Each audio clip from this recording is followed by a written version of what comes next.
Good morning students. Today we will start synthetic polymers section C second part.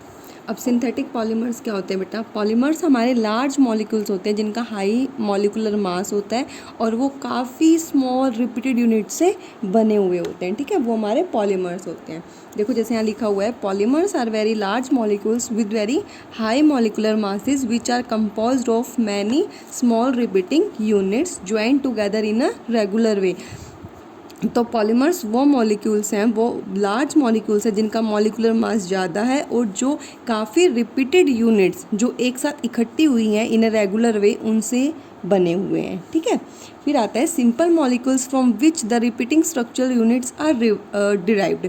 जो simple molecules हैं जिनसे ये repeated structure units derive हुई हैं, मिली हैं, उन्हें बोला गया है मोनोमर, ठीक है। And the process of formation of polymers from the simple starting monomer molecules, that is the monomers, is known as polymerization। तो समझ में आ गया, पॉलीमर्स हमारे लार्ज मॉलिक्यूल्स होते हैं जो काफ़ी रिपीटेड यूनिट से बने हुए होते हैं और जो ये रिपीटेड स्ट्रक्चर यूनिट्स है ये डिराइव जिन सिंपल मॉलिक्यूल से की गई है उन्हें क्या बोला गया है?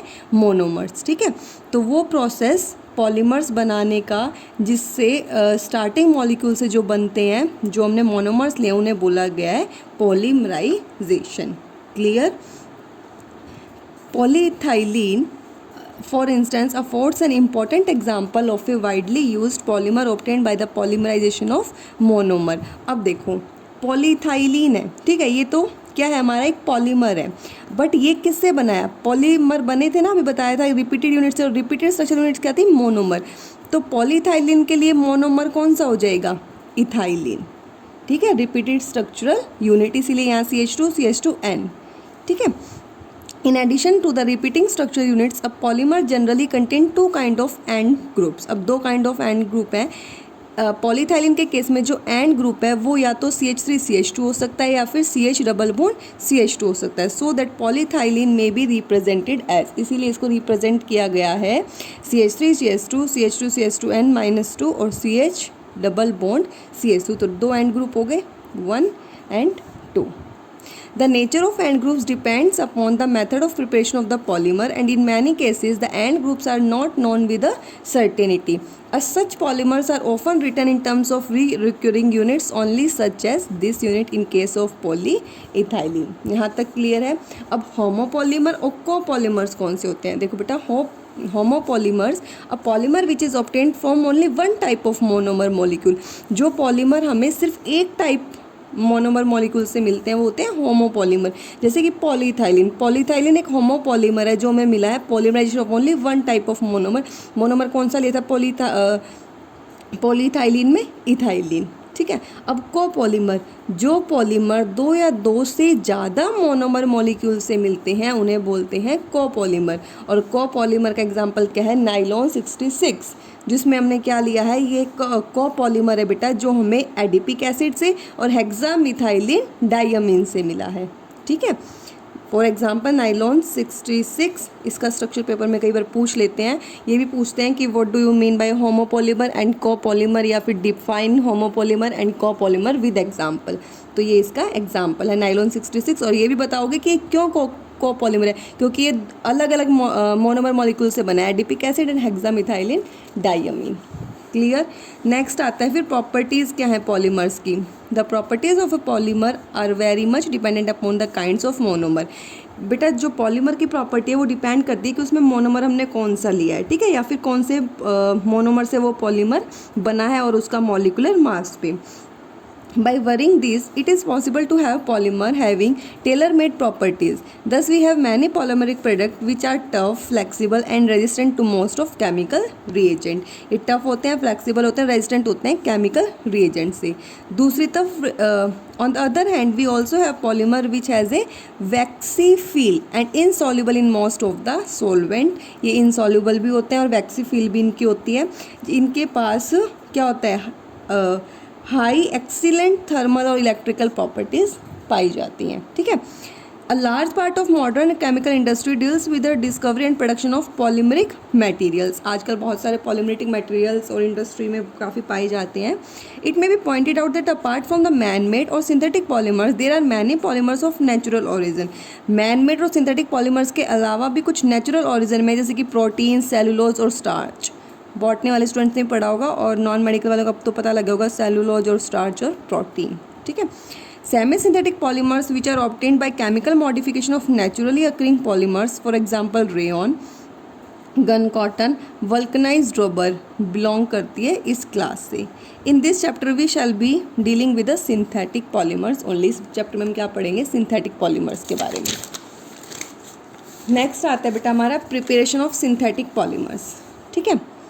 Preparation of synthetic polymers involves two essential requirements. These are, अब दो प्रिपरेशन के लिए दो इसेंशियल रिक्वायरमेंट्स है. सबसे पहले तो अगर हम पॉलीमर बना रहे हैं तो क्या होगी? प्रोसेस पॉलीमराइजेशन होगी. पॉलीमर बनेगा किससे? कोई भी मोनोमर यूनिट लेनी पड़ेगी, रिपीटेड स्ट्रक्चर यूनिट. तो the monomers used in polymerisation should be of highest purity. Monomer कैसा होना चाहिए? हाईएस्ट प्योरिटी का होना चाहिए. और जो रिएक्शन कंडीशंस होती हैं उसमें केयरफुली कंट्रोल्ड होनी चाहिए. This is because the reaction involve in polymerization must proceed in almost quantitative yields. ये किस में देखी जाती है? क्वांटिटेटिव यील्ड्स में. Any undesirable side reaction can stop polymer chain from growing further. कोई भी अनडिजायरेबल साइड रिएक्शन बेटा पॉलीमराइजेशन प्रोसेस को या पॉलीमर को आगे बढ़ने के लिए स्टॉप कर सकती है एंड दस prevent the formation of high molecular mass polymer. और फिर हाई मॉलिकुलर मास पॉलीमर नहीं बन पाएगा. The process involve in the synthesis of polymers can broadly divide into two categories. अब जो प्रोसेस है वो डिवाइड किया गया है दो में, एडिशन और chain growth polymerization, and second one is condensation और स्टेप ग्रोथ पॉलीमराइजेशन. ठीक है. अब हम इन्हें दो टाइप में पढ़ेंगे. फर्स्ट हम पढ़ेंगे एडिशन और चेन ग्रोथ पॉलीमराइजेशन. अब देखो ये वाला जो पॉलीमराइजेशन है अब नाम से ही इंडिकेट हो रहा है एडिशन. तो क्या करेंगे? हम मोनोमर यूनिट की एडिशन करेंगे ताकि एक लार्ज पॉलीमरिक मॉलिक्यूल हमारा बन जाए. ठीक है. देखो this type of polymerization involves the addition together of molecules of monomer. क्या एडिशन कर रहे हैं? मॉलिक्यूल्स ऑफ मोनोमर और monomers to form a large polymeric molecule. या फिर हम मोनोमर्स को क्या करें? ऐड करें एक दूसरे के साथ जिससे लार्ज पॉलीमरिक मॉलिक्यूल बन जाए जिसका मॉलिकुलर फॉर्मूला क्या हो? In which the molecular formula of the repeating structure unit is the same as that of starting monomer. जिसका मॉलिकुलर फॉर्मूला जो है रिपीटिंग स्ट्रक्चर यूनिट का वो क्या हो? Same as that of starting monomer. Clear. polymers thus formed are referred to as addition और chain growth polymer. इससे इस चैप्टर से बेटा बहुत इजी से आप लोग नंबर गेन कर सकते हो. तो ये चैप्टर अच्छे से पढ़ के जाना एग्जाम में. ठीक है. टफ नहीं है. एडिशन और chain growth polymerization generally takes place among molecules containing carbon carbon double bond. जो एडिशन और चेन ग्रोथ पॉलीमराइजेशन होती है बेटा वो जो मॉलिक्यूल्स के बीच में होती है कैसा बॉन्ड होता है? Carbon carbon double bond. And the reaction is started by suitable initiator which adds to a carbon carbon double bond to form a reactive intermediate. फिर ये जो इंटरमीडिएट होता है ये सेकेंड मॉलिक्यूल जो होता है मोनोमर का उसमें ऐड होता है ताकि एक न्यू इंटरमीडिएट बना ले which in turn adds to the third monomer unit and so on. देखो अब देखा ना जो फर्स्ट था वो ऐड हुआ तो रिएक्टिव इंटरमीडिएट बन गया. अब ये इंटरमीडिएट सेकंड मॉलिक्यूल में होगा तो एक न्यू इंटरमीडिएट बना लेगा और ये न्यू इंटरमीडिएट फिर ऐड होगा थर्ड मोनोमर यूनिट में एंड फर्दर आगे होता जाएगा. In this way the polymer chain keeps on growing by successive addition of monomers. अब देखा पॉलीमर जो बन रहा है वो कैसे बन रहा है? successive addition of monomers one at a time to the reactive end of the chain. और इसको बोलेंगे हम vinyl polymerization. Clear? Depending upon the monomer taken and the initiator used in the above polymerization, the reactive intermediates may be free radical. जो हमारे intermediate होंगे वो free radical भी हो सकते हैं, कार्बोकैटायन भी हो सकते हैं और कार्बोएनाइन भी हो सकते हैं. ठीक है. Some of the well known polymer formed by this method are polyethylene. अब इसमें polyethylene देखो. ठीक है. ये polypropylene. प्रोप हो गया polyvinyl chloride monomer. Polyvinyl chloride में Cl ऐड हो जाएगा, पॉली एक्राइलोनाइट्राइल में Cn हो जाएगा. ठीक है बेटा. Let us now discuss in the detail mechanism of chain growth और vinyl polymerisation by starting with the free radical vinyl polymerisation. तो आज हम पढ़ेंगे फ्री रेडिकल विनाइल पॉलीमराइजेशन. अब देखो इसमें this type of polymerization takes place by chain reaction, अभी chain reaction से होगी, and involve the use of catalyst which are known to generate free radical. और इसमें क्या यूज़ करेंगे बेटा, कैटलिस्ट यूज़ करेंगे जो हमारे क्या जनरेट करेंगे, फ्री रेडिकल्स। ठीक है, the most catalyst generally used are organic and inorganic peroxide and the salt of the peracids. The most commonly use catalyst are, अब जो मोस्ट कॉमनली यूज कैटलिस्ट है वो कौन से हमारे, बेंजोइल पर ऑक्साइड, देखो C6H5CO, दोनों देखो ये वाला ग्रुप इधर भी और इधर भी, तो ये फ्री रेडिकल तो अपने आप बन जाएगा ऐसे और डॉट इधर आ जाएगी। ठीक है, टर्शरी ब्यूटाइल पर ऑक्साइड, देखो ये भी ऐसे टर्शरी ब्यूटाइल पर ऑक्साइड, और हमारा AIBN की एजो आइसो ब्यूटाइल नाइट्राइल। ठीक है, एजो आइसो ब्यूटाइल नाइट्राइल। ठीक है बेटा, तो ये हमारे कैटलिस्ट है commonly used. The monomers used in this process are generally mono-substituted alkenes such as vinyl chloride and styrene. ठीक है, मोनो सब्स्टिट्यूट एल्कीन में। अब इसका मैकेनिज्म देखेंगे। अब मैकेनिज्म में आप लोगों को ये तो पता है कौन 3 स्टेप होते हैं, chain initiating step, chain propagating और चेन टर्मिनेटिंग। चेन इनिशिएटिंग में शुरुआत होती है, चेन प्रोपोगेटिंग में बढ़ता चला जाता है और चेन टर्मिनेटिंग में वहाँ रिएक्शन स्टॉप हो जाती है। ठीक है, the mechanism of free radical addition polymerization may be summed up as follows by considering the polymerization of ethylenic compound which may be represented general CH2 double bond CHG in the presence of organic peroxide. अब देखो free radical reaction लेंगे जिसमें free radical vinyl polymerisation में क्या है, एक chain reaction है जो हमारी 3 काइंड ऑफ स्टेप्स में हुई है। फर्स्ट स्टेप है चेन इनिशिएटिंग स्टेप।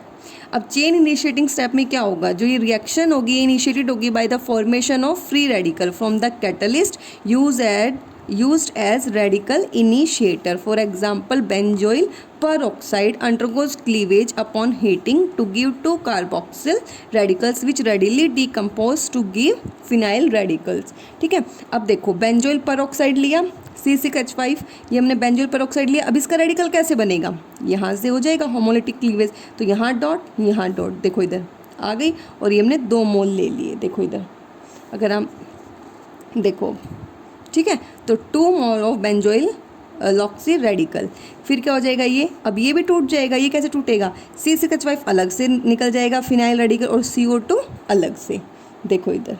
ठीक है, तो अब इसमें जो रेडिकल बने हैं बेटा वो ऐड होंगे मोनोमर यूनिट में। ठीक है, देखो विच में भी represent in general as R। अब हम R किसको ले लेंगे, जो हमारा ये रेडिकल बना है इसको हम R ले लेंगे।